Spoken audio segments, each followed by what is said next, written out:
A modern turbo engine can go from perfectly normal to bent rod ugly because of one thing most people treat like a grocery item: the oil. Real talk, low-speed pre-ignition is not some nerdy forum scare story. In a turbo direct injected engine, a stray oil fuel droplet can light off before the spark, cylinder pressure spikes hard, and the parts that pay the price are the pistons, rings, rods, and plugs. That's exactly why the industry moved to API-SKU and ILSAC GF7 in March 2025. The standard wasn't built around marketing fluff. It was built because newer engines run hotter, boost harder, chase fuel economy harder, and punish weak oil faster than the old stuff ever did. Here's where it gets tricky. A bottle can say full synthetic and still not be the one I'd trust for a turbo GDI daily, a hybrid that short trips all winter, or a high mileage engine with ring deposits starting to sneak up. API's own guide says Sequin GF7 were introduced in March 2025 with specific targets: protection against both fresh and aged oil LSPI, better timing chain wear control, stronger piston and turbo deposit control, sludge and varnish control, better fuel economy, stronger emission system protection, better low temp pumpability, and compatibility with ethanol blends up to E85. GF7A covers the common grades like 0W20, 5W20, 0W30, 5W30, and 10W30. GF7B is the 0W16 lane.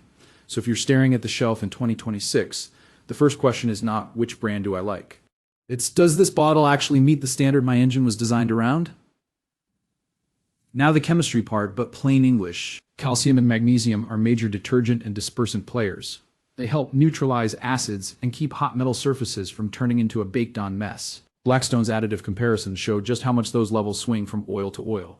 And that matters because the additive package is the oil's behavior, not just the base stock. On wearing steel surfaces, tribofilms form out of additive chemistry, and DOE-backed tribology work shows those films can contain calcium, magnesium, sulfur, and phosphorus. Boron matters too. Boron-containing antiwear chemistry can form boron-rich domains in the surface film and cut friction and wear. That's the invisible armor. But there's a balancing act. Older LSPI research and patent work pushed formulators away from lazy, high-calcium only thinking in turbo GDI engines, so the best modern oils are balancing detergency, volatility, friction modifiers, and anti-wear chemistry instead of just stuffing one additive to the moon. And yes, timing chain wear is now a real pass-fail item, with the Sequence X test literally measuring chain elongation. That's why the shelf looks different once you stop reading slogans and start reading specs. Blackstone's big used oil data sets are a great reality check here. The additive packages can look wildly different, yet wear often stays closer than the fanboys expect, and the drain interval plus engine application can matter as much as the label wore. Speedy Agnostics makes the same point from another angle. They say more than 90% of oil samples they see were changed too soon. So the smart play is not buy the most expensive oil and forget it, and it's not all synthetics are the same.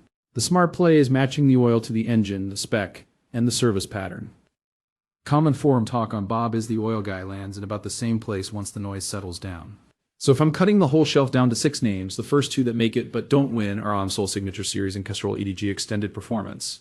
AMSOIL still gets respect because it is built for people who run hard, tow, idle, or stretch drains with a purpose. Their own 2025 material leans hard on LSPI protection and long drain reserve, and that part is real. But here's the catch. For a mainstream driver who wants the cleanest possible warranty story, I still prefer a bottle carrying the exact current licensing and approvals on the label, not just meets or exceeds. Castrol EDG Extended Performance, on the other hand, is easier to recommend to normal humans because the product data sheets plainly show API-CQ, ILSAC GF7, and GM Dexos 1 Gen 3. Plus, some grades carry serious extra approvals like Honda HT06 and multiple ASIA claims. Castrol's claim is longer drain strength. The expert read is that the approval stack is the bigger story. My rate is simple, strong choice, especially for hotter running turbo applications. Moving up, Valvoline Extended Protection and Pennzoil Ultra Platinum are both heavy hitters, but they earn it in different ways. Valvoline says extended protection gives stronger heat and wear performance than the standard requires, and the bottle backs that up with ILSAC GF7A, API-SKU, and Dexos 1 Gen 3. That makes it one of the easiest blind buys on a Walmart run. Pennzoil Ultra Platinum plays a different card. The brand claim is our best full synthetic, made from natural gas, with strong wear, oxidation, and sludge numbers. Based on Sequence IVA, 3H, and VH claims and Pennzoil's own GF7 explanation, the appeal is cleanliness under heat and long-term piston control. The technical crowd has liked Pennzoil for years because the GTL-based stock reputation is clean and stable, not magical, but genuinely good. My real-world call is this. Valvoline Extended Protection is the safer mainstream, just buy it option. While Pennzoil Ultra Platinum is the bottle I'd happily use in a hard-driven turbo daily that I plan to keep for a long time, then there's the wild card that forced everybody else to look over their shoulder. Valvoline Restore and Protect. RAN claim? It can remove up to 100% of deposits over repeated oil changes and keep future deposits from forming, while also meeting GF7A and API SKU. The technical community's first reaction was exactly what you'd expect. No way, that sounds like ad copy. But once the chemistry discussions and field reports started piling up, even a lot of skeptical Bob is the oil guy regulars admitted this is not just another detergent tweak.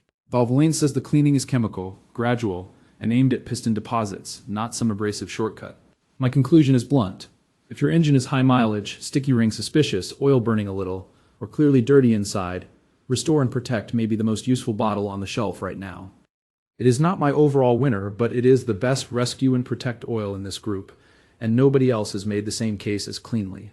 And that leaves the winner, Mobil 1, specifically the ESP side of the family where the approvals list starts to get silly. This is where one brand really did crush the field. Mobil's GF7 page says Mobil 1 and Mobil Full Synthetic meet or exceed GF7, but the ESP products are where the brand separates itself from shelf-level bragging. Mobil 1 ESP-X2 0W20 and ESP5W30 both show API-C, API-SP, and multiple Euro approvals, with the 0W20 also carrying GM Dexos D, Dexos R, Porsche, VW, BMW, and Mercedes approvals. The matter is because approvals are expensive and annoying to earn, which is exactly why they mean something. The brand claim is emission system and high-performance protection. The expert argument is that the ESP line is the top shelf because it pairs current API tests with unusually broad OEM validation. My real-world conclusion is easy. If you want one brand that covers the most ground, gives you the strongest paper trail, and makes accountant-level sense for a modern engine, Mobil 1 wins. Now for the money math, because this is where bad decisions usually hide. Say the premium bottle costs you 15 or 20 bucks more per oil change. Over 10 changes, that's maybe 200 bucks. Over a long ownership cycle, maybe 300 or 400. That still looks tiny next to the kind of repair bill that can climb toward 8 grand once a turbo engine starts eating itself, or once deposits, LSPI, or timing issues turn into real hardware. But the flip side matters too. Premium oil is not a hall pass for lazy intervals.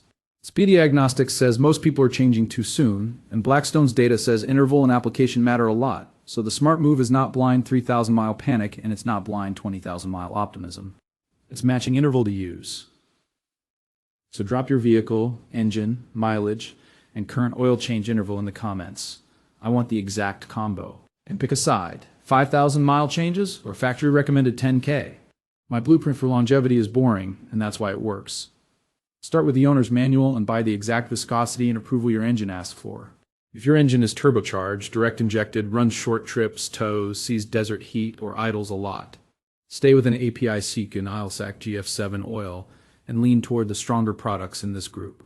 If the engine is dirty or high mileage, use Restore and Protect for multiple normal intervals, not one short panic interval. If the engine is healthy and you want the best all-around choice, Mobil 1 ESP is the bottle I'd grab first, with Pennzoil Ultra Platinum right behind it. Then verify with used oil analysis once in a while instead of guessing. That's how you turn oil from a habit into a strategy. Buy the right spec, respect the chemistry, stop falling for empty label talk, and your engine